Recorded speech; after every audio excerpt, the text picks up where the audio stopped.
friends, welcome back to my channel. Sass here. I'm here to do another review of 90 Day Fiancé before the 90 days. Alright?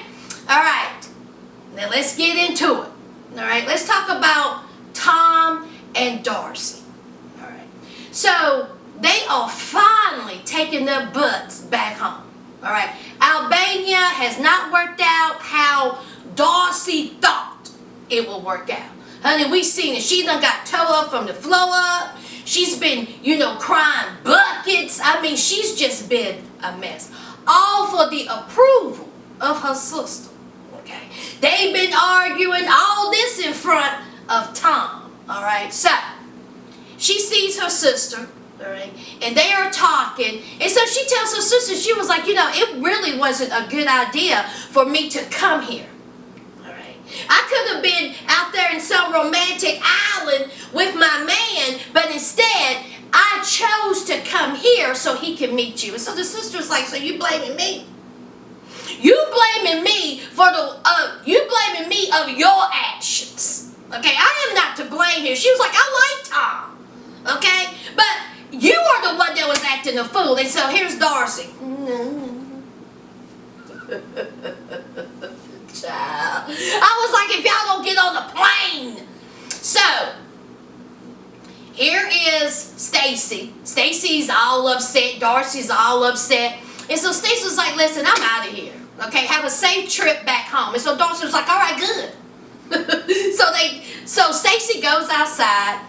And she greets Tom. And she was like, listen, y'all have a safe trip. Darcy is in a mood. I'm just not about it. So, here comes out Darcy, all right? And so Tom is looking at her like, what's up? What's going on, And here, Darcy and Stacy gets into an argument.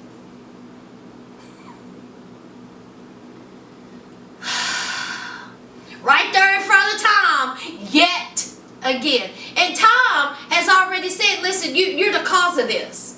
Tom says, you're the cause of this. That's what he said to Darcy. You're the cause of this, okay? So, they finally make it back to England.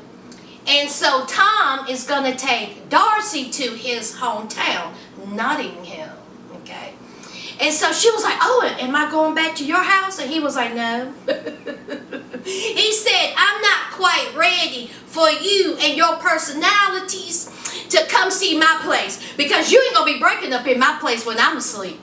Can y'all see Darcy climbing in through the window? Let me in, Tom. Let me in. Tom better have to change up all the locks, get a restraining order. Honey, Tom ain't done. He knows that Darcy ain't quite right. So he was like, no, I got an Airbnb. All right, that's where we gonna stay. And plus, my nosy, protective, miserable sister lives across the street from me. And she ain't about it. So, you just go ahead and,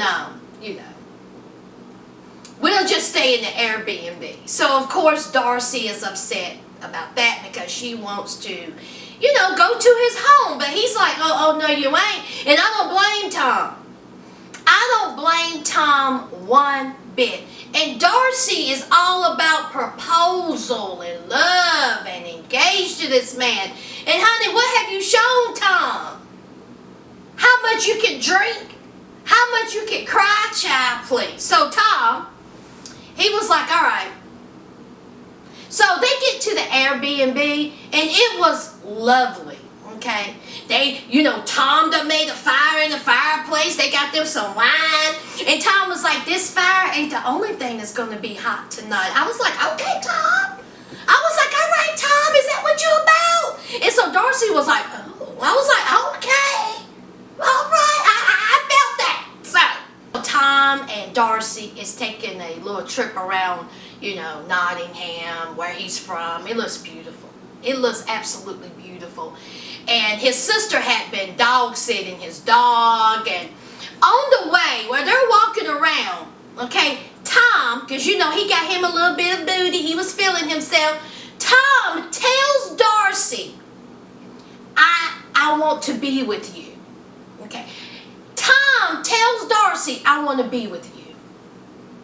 Darcy is still hung up on the actions of her towards her sister. She didn't even bother to understand what this man just said. And he said, did you hear what I said? Tom was like, did you hear what I just said, Helper?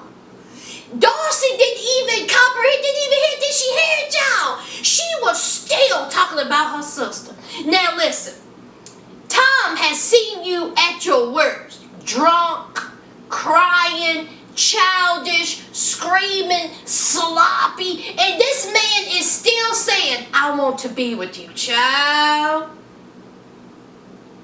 Honey, that coochie is dipped in gold. Dipped. So, later on, they meet up with his sister, and as he called it, partner. Now, when I seen his sister, and I seen her partner, I said, that has to be the oddest couple I have ever seen. Did y'all think the couple was odd? I thought, Lord, that's odd. They look odd together. So he was like saying that his sister is very protective. She speaks her mind. Me and the sister wouldn't get along at all. Okay, so they're at dinner and she, compliments, Darcy about how nice she looks. I will say, that skirt that Darcy had on, I need that. I need that skirt in my closet. Okay? I loved everything about that skirt. Oh, I was like, loved it. So, they're talking, they're having light conversation. Of course, the sister was asking about the trip and how long they've known each other. And the sister was like, what you about, Darcy? All right? Because my brother, he's not really one to settle down. All right, are y'all getting close? How long you been here? And so Tom was like, well, she's only been here for a couple of weeks. She was like, a couple of weeks. And, Darcy was like, yeah, but we've been talking to each other, for years, but we just now, met. And so she was like, okay. She was like, so is this going to be, he's going to United States, you coming here, what's the deal? And so Tom was like, well, we're just going to see, how it goes. I have feelings for, Darcy. He never will say, I love you. Never. But he said he has feelings, for Darcy. And Darcy was like, I love him. I'm not going to hurt him. And then here comes the sister. Oh, I know. She says, oh, you are unable to hurt my brother. You will not hurt my brother. Child, I tell you what, everything on that table would have been smashed in her face. Now, I'm not one for violence, okay? And Lord knows, look at me. Look at me, y'all. What I look like fighting. But it's just something about her sister being so harsh and aggressive. I don't know. I just don't like that. So how you know how that man gonna feel? Talking about you are unable to hurt my brother. What are you talking about? Of course she's able to hurt your brother. Anybody is capable of getting hurt. Okay? It's a feeling. It's an emotion. What are you talking about? And why you got on all that blush? Y'all, was that blush? Or was she just red in the face? Y'all.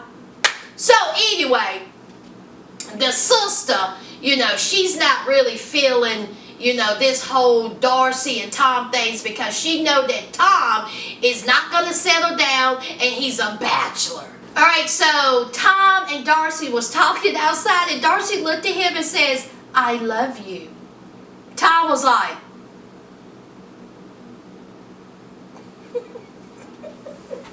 I'm like, child. Honey, Tom is yet to tell this girl I love her. But he wants to be with her. That's what he said. That is what he said, so. Anyway, that's Tom and Darcy. And throughout this episode, I think Darcy cried twice. Alright. Now let's talk about Caesar. Caesar is on his way home without anybody. He still has chocolate pennies in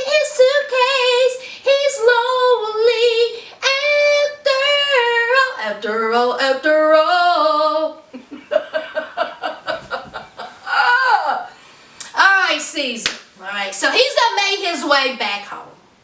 Okay, making his way downtown. All right, so he's done made his way back home. And his friend, his homegirl picks him up. And she was like, hey, Caesar. She was excited because she wants to know what went down. And Caesar has already said that he feels, some type of way in telling his friends about the catastrophe of Bahamas. Because he knows they are going to be like, I told you so. Okay. So, she was like, tell me everything. And side note, before I get started, there were many people who was commenting and saying, why don't Caesar try to hook up with her? Excuse me, Caesar got a choice in the matter. Honey, that's his homegirl for a reason. She ain't trying to date the likes of Caesar because she know that Caesar foolish. Okay? What's Caesar gonna offer this girl? She has a vehicle, Caesar don't. She look like she got all her capabilities and common sense. Caesar ain't got neither. So now, it ain't gonna be no hookup between these two, child. So, she's asking about how did it go, tell me everything. And here's Caesar. Well, Bahamas was great. It was beautiful, but the trip was horrible. Okay. She didn't show up. The plane ticket was canceled, and I had to sit at a restaurant and eat by myself. It was just horrible. I had planned a romantic, expensive dinner that I had to eat alone. And so his friend was like, what? She was like, you're kidding. And he was like, no. And so she was like, Caesar, listen, this is a sign, okay? She ain't about it, Caesar, all right? She stood you up. She broke up with you. And so Caesar was like, yeah, I know, but, I love this woman, okay? And you just can't turn that off. And so the friend's like, oh, okay. The friend was like, all right. She was like, I'm just saying, this may be an eye-opener to you, Caesar. Okay? But no, it ain't an eye-opener to Caesar. All right? Caesar still thinks that there's a chance. Okay. So he gets home. He's unpacking the wine. I don't know where the chocolate-covered panties were, but they somewhere. And then he pulls out the ring. And so the producer's like, what are you going to do with the ring? Okay. And he said, oh, I'm going to keep it. I'm going to set it right here on this shelf because I'm going to propose to this woman instead of him taking that ring back and get his money back. No, he's going to keep the ring because, he's going to keep that door open. Now, listen. I've been real easy on Caesar. Real easy. Because I think Caesar has a disability and I think he sleeps with his mouth open.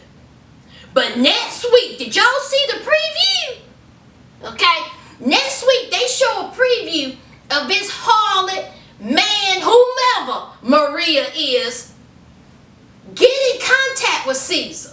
Caesar all happy, and Caesar sends this person $2,000. Am I wrong, y'all? Is that the preview y'all seen? And then he's sitting in the car saying, I think we're going to plan a trip for Cuba. Listen here. I can't wait till next week because I am going to unleash on Caesar. I am going to let him have it. Because see, I've been holding back on the simpleton for quite some time. And it's time for me it's time for me to unleash. Okay? So we're going to see next week. We're going to see what that whole $2,000 is about. We're going to see. All right? But y'all going to see a different side of me next week. So just be warned. Just be warned. All right, let's talk about Avery and Omar. It is the last day in Lebanon. She will be going back home to Ohio. Thank God. All right. So on the last day, they go to the beach. And she was like, can I take my shoes off? So he was like, yeah, you can take your shoes off. And she was like, can we get in the water? And he starts laughing. It was cute. It was real cute. So she was telling Omar that it's going to be a while before me and you see each other, And she was like, are you going to cry, when I leave? And he was like, well, no. And she was like, what? He was like, I'm not going to cry. Okay? He was like, you know, here, the men here, we supposed to be strong. You know, we don't supposed to be showing any type of emotion. And no, I'm not going to cry. Well, of course, that makes Avery upset because remember, she's 19 years old and she ain't ready for this. Okay? She says that he should have a little bit more emotion. He should want to cry when she leaves because she's going to be gone for, you know, months before. It's going to be months before they see each other. Now, Avery, you're not dealing with one of them little, you know, 18, 19-year-old Ohio white boys where you from, child. Okay? You ain't dealing with that. Honey, they'll probably cry at the drop of a dime.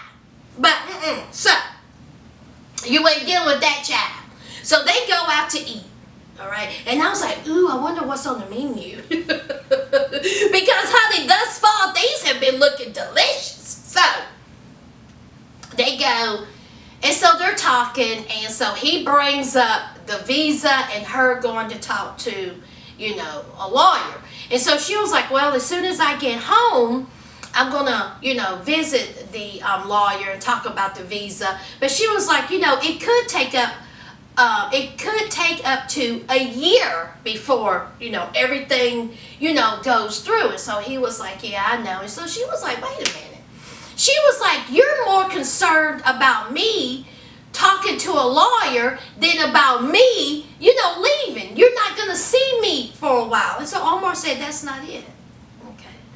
All right, that's not it at all. Of course, I'm going to miss you. Of course, you know, I hate that you are going to leave, but this is just how, you know, we are. We have to be strong, okay? And he was like, what are you getting at, okay? Do you think that I'm using you? Is that what this is about? And so she was like, well, there is that 1%, okay? And of course Omar was like, man, I'm not using this girl, okay? And I wish that she would trust me. He was like, I ain't even built like that. I'm not even made like that, okay? I am not using this girl. That's not even who I am, all right? So, of course, you know, now Avery is thinking that Omar is using her for a visa because he's not going to cry because she's leaving. But she going to handle Syria. Okay, Avery. All right. Let's move on. All right, let's talk about Rebecca and Zed. All right, as we know, Rebecca is just a hot mess. She's still upset that Zed asked her for money. Okay. So they are on their way to the Sahara Desert, okay, where Zed is going to propose, all right. So while Rebecca goes to have some tea, all right, Zed is pulling out the ring, all right, and so he's showing the ring, he's excited about the ring, and he hid the ring. Now, later on, we see cameras outside of the little tents where they were staying. All right. Nothing in between. Okay? Because I'm like, well, what happened? So, we hear Rebecca saying, I cannot believe you are accusing me of doing something with my ex. All right. Now, this is the play-by-play, friends. All right. Apparently, Rebecca was showing pictures of her grandchildren to Zed. And all of a sudden, amazingly, okay, a picture of her ex pops up. What? First of all, let me stop you right there, friends. I know what you're thinking because y'all are intelligent people. Why is a random picture of her ex just going to pop up when she's showing Zed pictures of her grandchildren? How far back on them pictures, woman?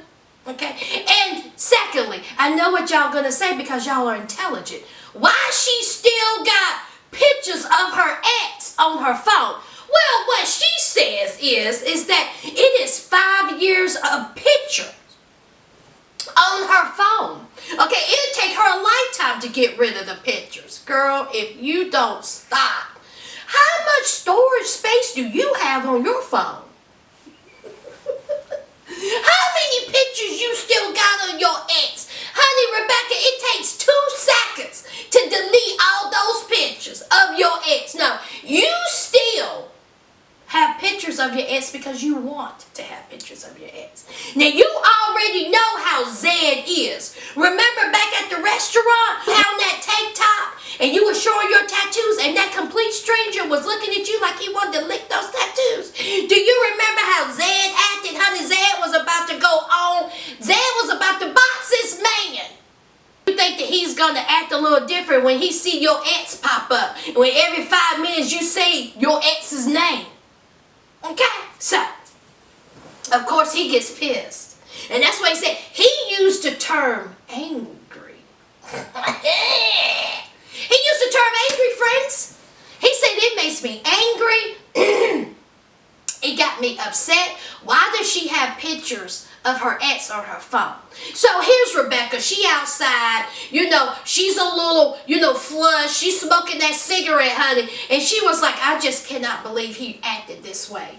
He acted like my ex. That's how my ex would have acted. Okay? And I don't like it. So here is, Zed. He's going up to her. He's like apologizing. And did y'all see when he had his hand on the back of her neck?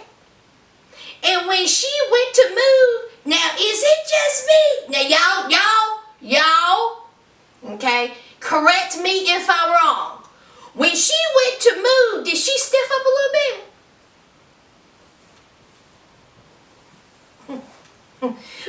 Did his hand go like this a little bit? I'm just saying, because her neck stiffed up. It stiffed up. Child, Lord. Okay. So, here he has jealous issues, possibly anger issues, all right? And Rebecca just, she just cannot believe he's acting this way. Okay, friend. And she has yet to tell him that she's still technically married. Lord have mercy. Next week is going to be so good. Okay. So she's going to tell him next week that she's still married to the man whose picture is still on her phone. Honey, Zed is going to pick up that call and he is going to toss it like the Hulk. Zed's going to go off. Lord, oh my God. Rebecca has went about this all wrong. I mean, oh my God. She should have told him from jump. But oh no. Filtered face, filtered relationship. All right, let's talk about Jennifer and Neutron, a.k.a. Timothy. All right. So, they had that fight the night before, and honey, they needed some time apart. Okay. So, the next day, they meet up at the park to talk. And so, Timothy is like, listen, are you still willing to go to America with me? And so, Jennifer is like, listen, I want the guy that I fell in love with.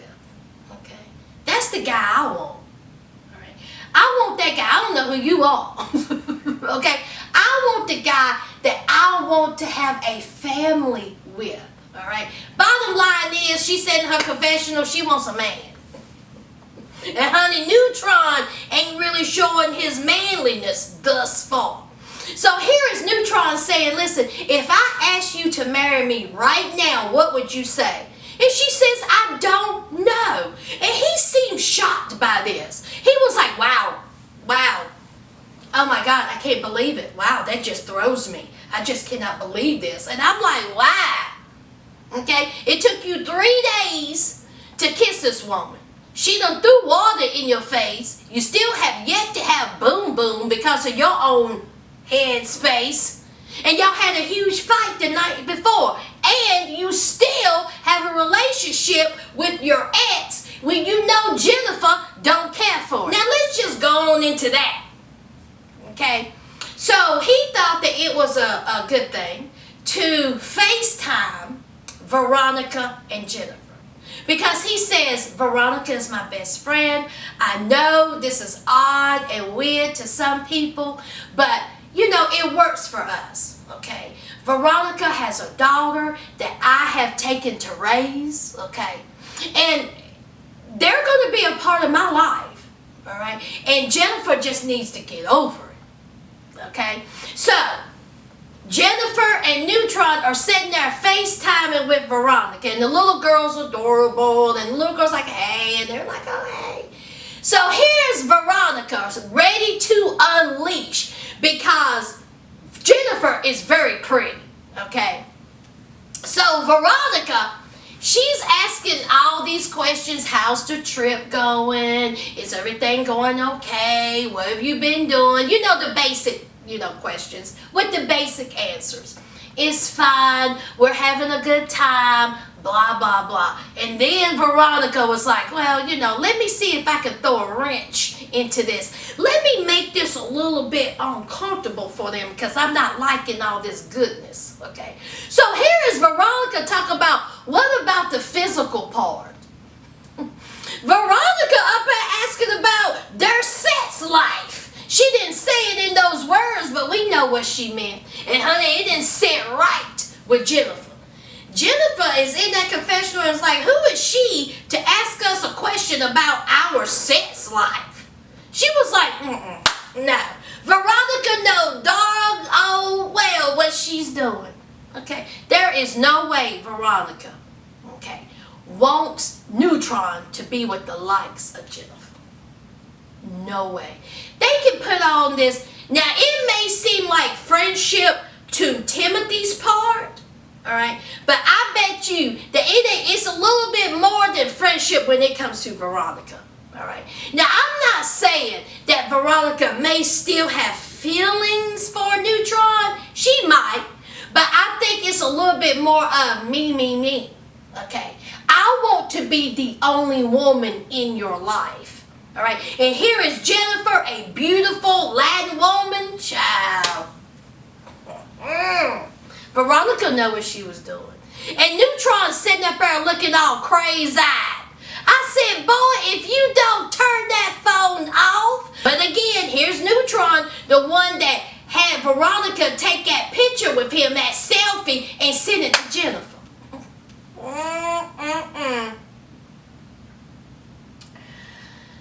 Do y'all think Veronica is trying to sabotage that relationship? Let me know down below. All right, let's talk about Benjamin and Akini. As we know, Akini had one drink and she got towed up from the floor up. Now, I don't know how that's possible, but I wasn't there. And we know Benjamin didn't like it. All right, so Benjamin is helping Akini into the house, and she just had enough. Honey, she passes out. One drink. What they put in there? And of course, Benjamin didn't like it. All right. So the next morning, he goes in there. He's like, morning. Has some water, has some aspirin, Tylenol, ibuprofen. I don't know what he had. And so she was like, good morning. He was like, well, what do you remember? And she was like, well, I remember, sitting there and drinking. That's about it. And so he was like, well, and so she was like, are you upset with me? And he was like, I'm not upset. I'm disappointed. He was like, I don't like to see you like that.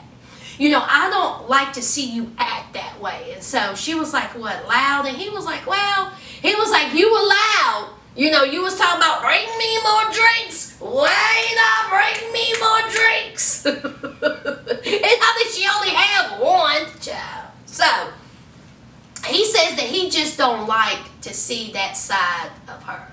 And so she was like, Benjamin, it was one drink. Okay, just one. And she was like, you don't drink? And he was like, yeah, I drink. He was like, but I don't drink to get drunk. I think Benjamin's whole thing is, sure, he don't mind the drinking part. What bothers him is the drinking to get drunk part. A sloppy drunk, as you will. He don't want a sloppy drunk, and he definitely don't want a sloppy wife. So I think that's what he's trying to get at. But Akini was like, listen, it was one drink. Okay, maybe I got a little loud. Nobody was hurt. And Benjamin needs to chill out. Okay, and I can see both sides. I definitely think that Benjamin needs to chill just a little bit. It was one drink. And honey, her drunkenness was on a scale from 1 to 10, 10 being the worst. Honey, Akini was a 2. Child, I have seen drunks, child. Woo, Lord. Ones that you just leave on the side of the road. Okay? So Akini was a light drunk. Okay? A 2. So, anyway, later on, okay, they go to the market. Child, did y'all see them walking through that? Let me shut up. Let me shut up. Did y'all see the chicken? They were scolding that chicken. I said, did y'all see the cow that was... Let me shut up. Let me shut up. So they go to the market to get some supplies. And they ended up spending that. No, I'm sorry, not they. Benjamin ends up spending $80. Okay, all right. And so Benjamin was like, well, how do we take this stuff back? And so she was like, oh, some guy comes over on a scooter. And he knows where, everything is, and he's going to drop it off. I was like, child, y'all trusting. Honey, they piled all the groceries up on this scooter. I said, child, Benjamin, go home, honey. So, of course, the bridal price comes out because that's the next step, all right? Benjamin has met everybody. He's done got the approval. So now it's the bridal price. But Akini's not finished. She got another bombshell to drop on Mr. Benjamin. She says, now listen, when you pay that bridal price, that means we're married. Benjamin said, what? There's no engagement? And she said, no. She says, when you pay that bridal price, we are husband and wife. Now, Akini, I'm with Benjamin on this one. Benjamin was like, you couldn't tell me that. Now, Akini, you knew all this, and you didn't tell Benjamin that when he paid that bridal price that y'all technically going to be married, child. Benjamin was like, well, wait a minute, that won't be good in the United States. And so Akini was like, it don't matter. It's good here. All right. So, of course, this shakes him to the core. And it would shake me. Benjamin got nervous because he was thinking, hey, this is going to be, I'm going to pay for the bridal price. I'm going to propose. We're going to be engaged. And then we're going to get married. Oh, no. Oh, no. You are automatically married. And he was like, wait a minute, this ain't right. He was like, no, I got some. He said, I got to think about this because I have a child. Okay. I have a 5-year-old son who have yet to meet this woman. Okay. All right, and so when I pay that bridal price, she's going to be my wife. He was like, oh, no, I need to use a lifeline. So he used his lifeline, and he called his homegirl, and he was like, listen, I need to talk. And so he's telling her what went down, and so she was like, did she know all this? Okay, did she know? Why didn't she tell you this? And he was like, I don't know. He says, I am nervous about this. He was like, I have a son. He was like, I love her. But this is something that, literally, I'm going to be married within 16 hours. And his friend gave some great advice. His friend gave some great common sense advice. She was like, you can't be jumping into this, Benjamin. Okay? You need to think about your son. You need to think about this real seriously, okay? You barely really know this woman. You just now went over there to see this woman. And here you are. You have to pay a bridal price. And you may be married tomorrow. She said, no, honey. You need to think about that. A lot to think about, okay? It's not just your life, okay? It's not just her life. It's your life. So Benjamin, he's sitting there taking it all in. All right, face is flushed, face is red, he done got to crying. And he has a decision to make in just, 18 hours? Either he stay, pay the bridal price, and become a married man, or he gets on the plane and he takes his butt back where he came from. Now, what do y'all think he should do? All right, I think that something needs to be said, all right? I don't think that he should pay that bridal price. All right, not quite yet, because that's a lot. And like he said, this Akini haven't even met his son yet. And now, here in Kenya, you're going to be technically married to this woman? I'm all for Akini and Benjamin, but he got some things to think about. What do y'all think about Akini and Benjamin? Let me know down below. All right, now, Angela and Michael. All right. Now, as we know, Angela, being 119 years old, she had the nerve to go to a fertility clinic thinking that she gonna have a baby, thinking she can carry a child. All right, no. The doctor said not today, not tomorrow, not next week, not ever. Okay, so you're gonna have to find someone. You're gonna have to find you an egg because you got dead ones. So she FaceTimes her daughter. All right, really thinking that her daughter is gonna say yeah. So she FaceTimes her daughter. And she's saying, listen, this is my last and only hope, all right? If my daughter says no, I don't know what we're going to do. So I'm going to ask her one more time. So here comes Michael, all right? And so the daughter was like, oh, hey, how's it going? And she was like, oh, it's going fine. But Michael got something to ask you. And so Michael was like, hello, your mother, is 122 years old, and she is unable to, produce good eggs. So will you produce an egg so we can have a baby? Honey, that daughter said with a quick swiftness, she said, hell no. Okay, I done told my mama no. I'm going to tell my mama no today, tomorrow, next week, next year. It ain't happening ever, okay? Get it out your mind, all right? Now, her daughter said, Mama, if you don't sit down somewhere. Now, her daughter was about to say, you too old to be talking about having a baby. You 128 years old, but she didn't say that. She said that a woman of her particular age, it could be complications, which is so true. Okay, I think it ain't even, if she was to have a baby now at 130, it would be in the Guinness Book of World Records. So, of course, Angela, she was like, well, that didn't work.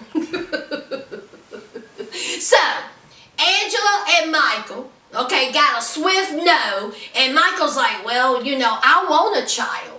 Okay, and now I don't really know what's gonna happen. Michael, you knew how old this woman was when you met her. Did you just think in your head that miraculously a woman that's 133 years old can carry a child?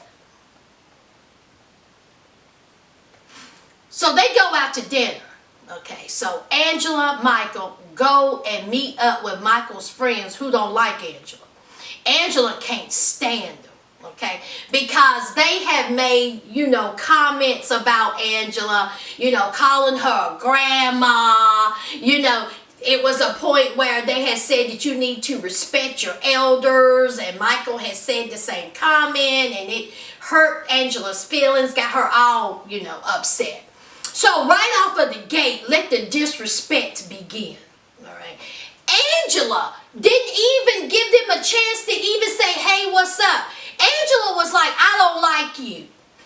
And so that guy in the middle was like, and he was like, man, there is something wrong with you. And the other friend, okay, he never met Angela. Did y'all see the look on his face? He was in disbelief. He was looking at her like, is this woman for real? This decrepit, needy, insecure white woman for real?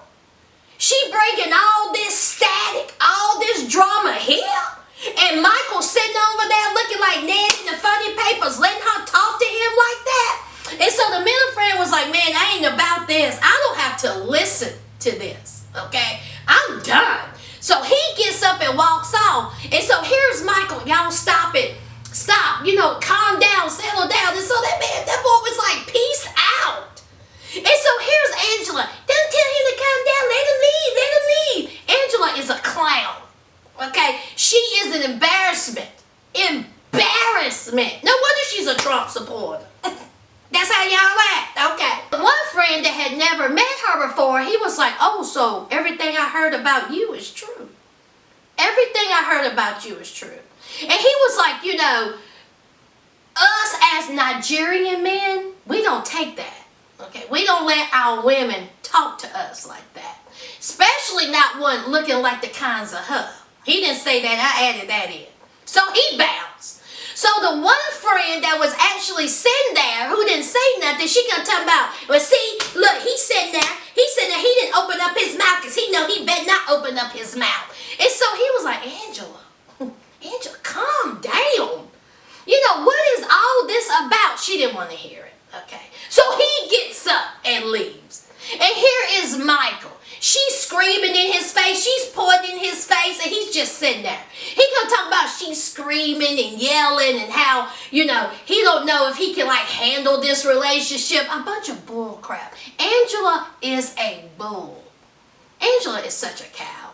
What y'all think Angela smell like? Okay, so we know she smokes Marlboro. So I think she smells like a combination of stale cigarettes and Avon powder. Do y'all remember that Avon powder? Is that just a southern thing? Avon powder, that little roller of Avon deodorant, that's what Angela smells like. Stale cigarettes and Avon powder. She is I tell you what, I'm not one for violence, okay? But when one of them stood up and they tripped and they headbutted this bitch, I wouldn't have said nothing.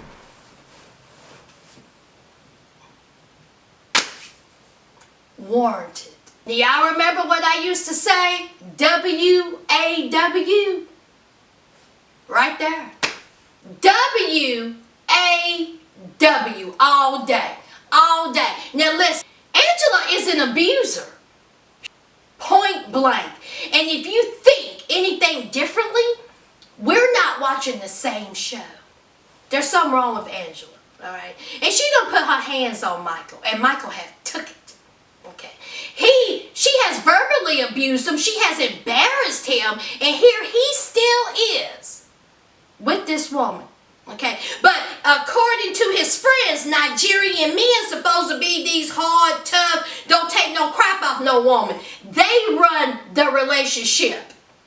But here Michael is looking like a fool, getting spoke to disrespectfully every week from a 142-year-old woman with dead eggs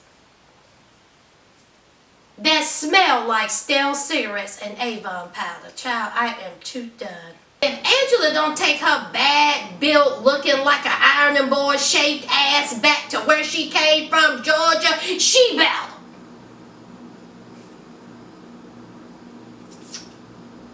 And that's all I got to say on that. And that's that on that. Alright. So, that's it, guys. Let me know what you think. Alright. Don't forget to leave a like, comment, and subscribe. And until next week, friends. Bye.